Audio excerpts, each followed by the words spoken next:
Hey, it's Ellie. Welcome back to another video, or hello if you are new. Today, got a little episode for you, a short episode, I should say, for Summit Sanctuary. So today I am going to be building a food court area. So it's got a restaurant, it's got bathrooms, I think a water shop. I think that's what I put in there.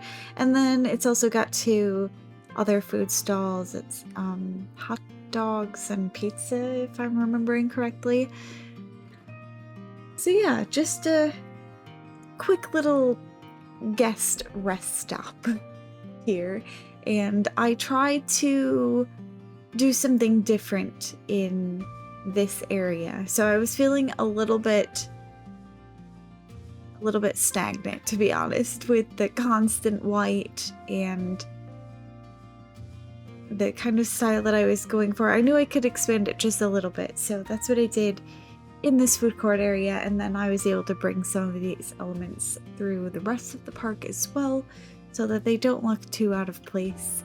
I tried to go with like a similar color scheme, so I've been using I think it's just the default teal blue in the game, which makes it easy to color pick because the wood color that I'm using is not default. I custom chose the specific tan wood color.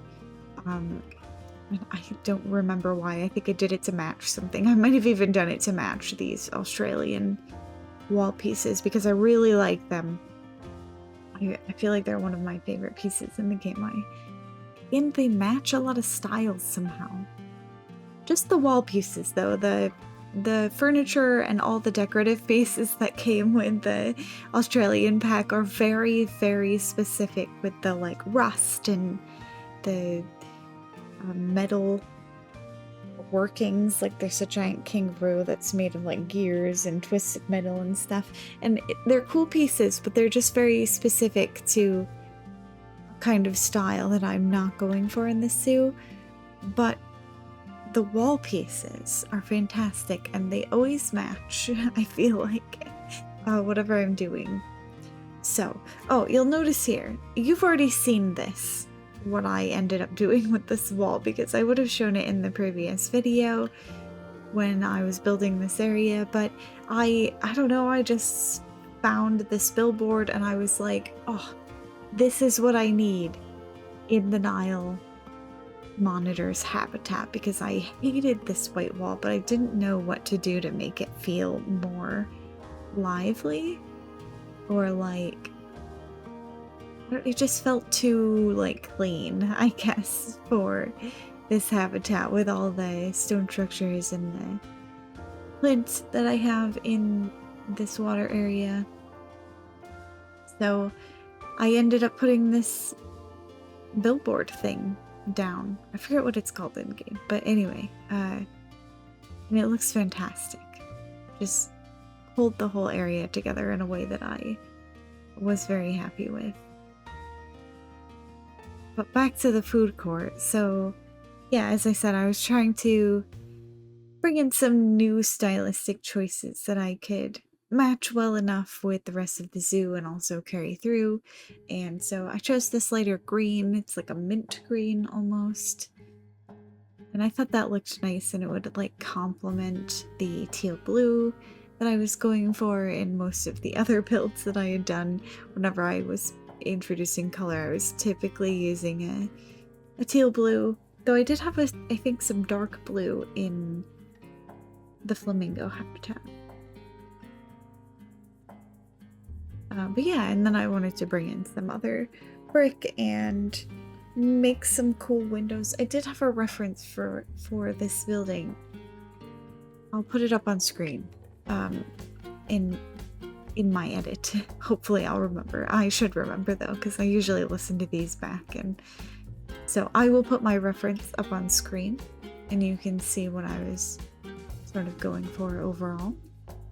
Obviously it's not perfect, mostly because of the limitations in Planet Zoo, or you know, this version just works better in my particular zoo than my reference. But I think I made it pretty darn close to the reference. And you can definitely see the inspiration. So yeah, this is, I think, the third restaurant now that I have in the zoo.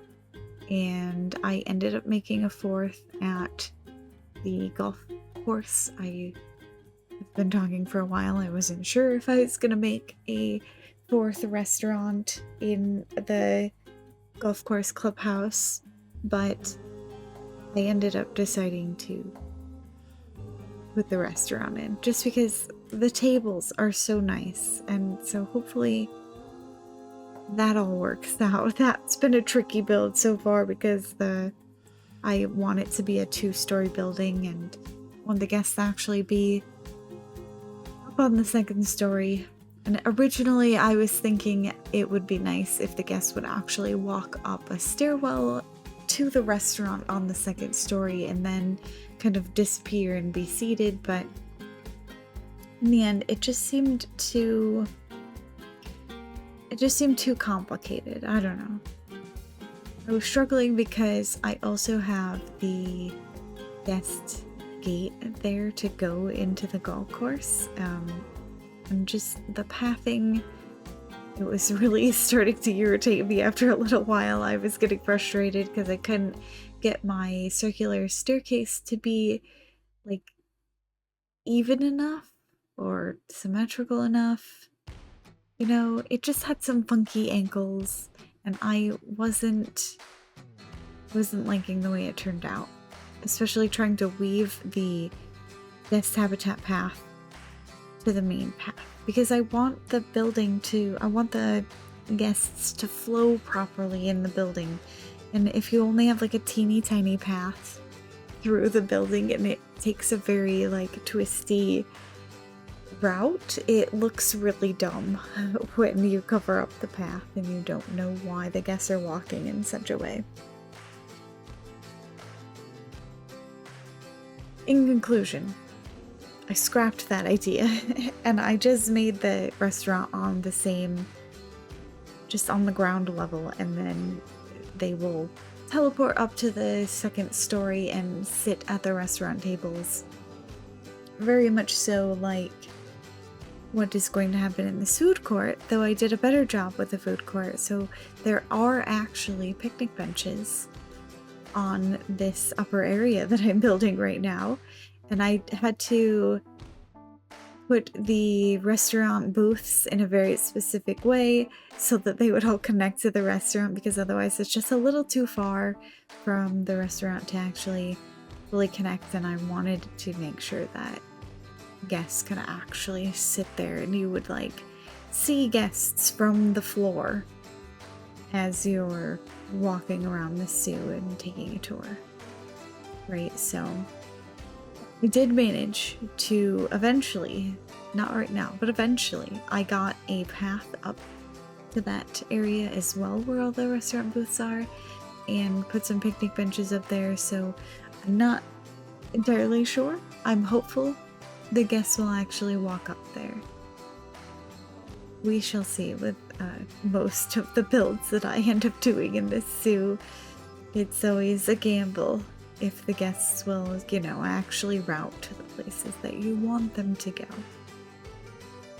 Especially since there are picnic benches down below. Just makes it much more difficult and much less likely that the guests will actually walk up the stairwell to get their picnic benches. But overall, there shouldn't be any issues with routing in general. Everything is laid out in terms of the food courts and the restaurants. That should be fine. So I'm looking forward to actually having guests in my zoo. I've been saying this for the last few episodes, but I'm very much looking forward to getting to the end of this zoo and seeing it actually populated with guests and all these things, you know? It just feels like I love building without the guests because it just is easier to figure out how you want things to go when you don't have to worry about the guests also being there. But at the same time, it feels very lonely in the zoo. When I do my little cinematics, as much as I am proud of my work, it always feels like the cinematics would be a little bit better if there were some actual guests interacting with my zoo the way that they're meant to. So I'm really excited to finally open up my zoo. I had a very strong compulsion last time I was playing to just open the zoo and kind of work with what I have, and that way I can do some testing. I decided just to hold off. I want to finish the clubhouse and I want to finish the polar bear habitat before I open my zoo. But I'm so very near to being done with those things. I'm just about done with the clubhouse. I have all the bones to the building, and most of the detail work is done to the outside, the exterior of the building. Then I just have to make the interior of the clubhouse, so I have to make a bar up on the second story, and I have to make some kind of shop on the ground floor that guests are gonna walk through to get to the golf course. And also I need some kind of front counter. I don't know, it's probably not going to be a real front counter, like any kind of information shop or anything of that nature. I just I don't think it's going to fit in my building with the way I have the paths. But definitely I will make some kind of faux counter where you presumably check in your golf reservation or, you know, rent your golf cart or what have you. I imagine this is like a reservation only type of place, but maybe not. Maybe if you go on a slow week or a week that less people are expected to be there, they might open up the reservations for walk-ins as well. But anyway, as of now, every time I go into my zoo, I sort of just look around, and it's not to admire my zoo, it's to solidify in my brain what things I have left to do. Because there's a lot of areas that I have like minor details to put together. Like, I know my next episode is episodes. It's like 3 episodes long of me building the capybara spa, which is, there are capybara, there's an anteater, and I think it's the Galapagos tortoise. I don't remember. It might be the other tortoise. But either way, it's a huge like multi-animal habitat with the spa and like a private, 3 private little houses that you can rent for your own private spa experience. And it's a huge place, so it's going to take 3 episodes, but there's still a lot of details in there that I think I want to go through and add at the end. Like the lounge area, I feel like I need a counter in there as well. Actually, I might steal the counter from the front entrance building, because I like that counter.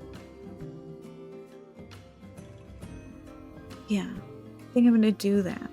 I've just thought of that, and I'm glad, because I didn't know what I wanted to build there.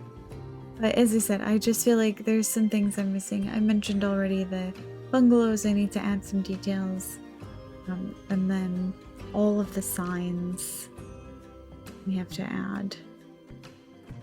But just so many things. So many little things.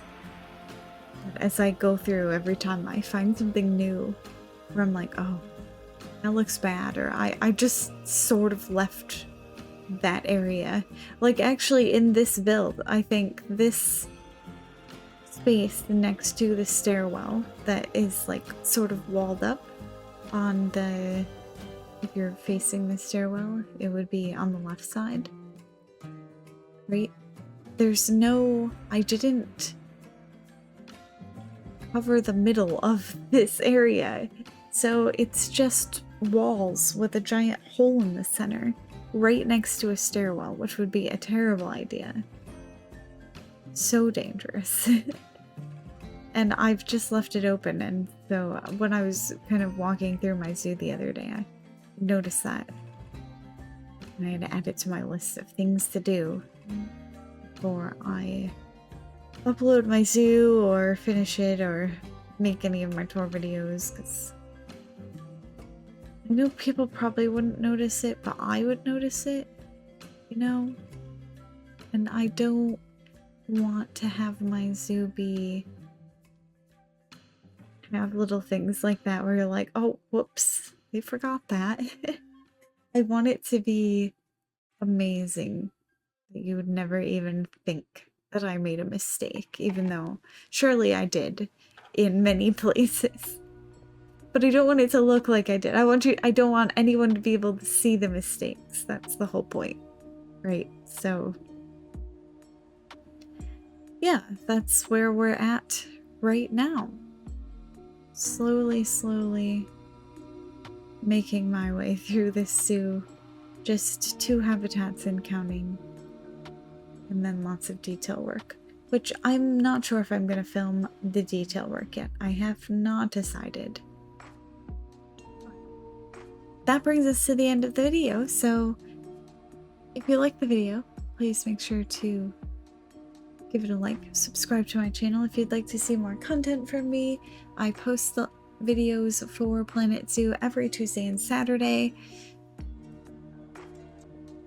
Thanks for watching, and I hope to see you in the next video. Until then, bye!